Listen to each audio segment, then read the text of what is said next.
सतत नापास व्हायचा राग आला अन डोकंच सटकलं.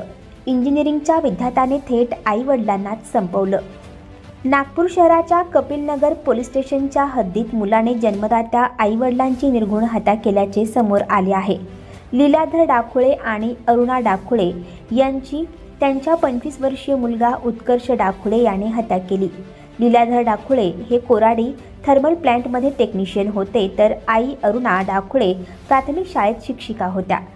आरोपी उत्कर्ष डाकुळे हा गेल्या वर्षापासून इंजिनिअरिंगचं शिक्षण घेत होता. मात्र त्याचे काही पेपर बॅकलॉग राहिले होते.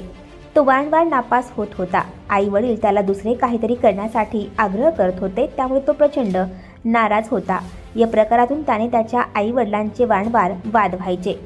या सगळ्याचा राग मनात धरून त्याने आधी आईची गळा दाबून हत्या केली. त्यानंतर वडील घरी आल्यावर त्यांना चाकूने मारले.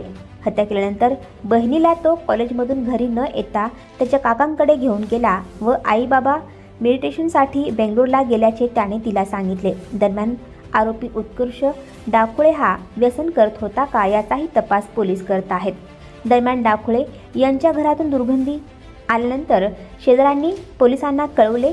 त्यानंतर ही घटना उघडकीस आली. पोटच्या पोराने आपल्या आईवडिलांना संपवल्याने परिसरात भीतीचे वातावरण पसरले आहे. या घटनेमुळे परिसरात शोककळा पसरली आहे. अशा प्रकारे हत्या होत असल्यानं पालकांनीही काळजी घेण्याची गरज आहे. मुलांची मानसिकता ओळखून त्यांना काय आणि किती बोलावे याचीही पालकांनी तेवढ्याच गांभीर्याने काळजी घेतली पाहिजे, हेच या प्रकरणातून दिसून येत आहे.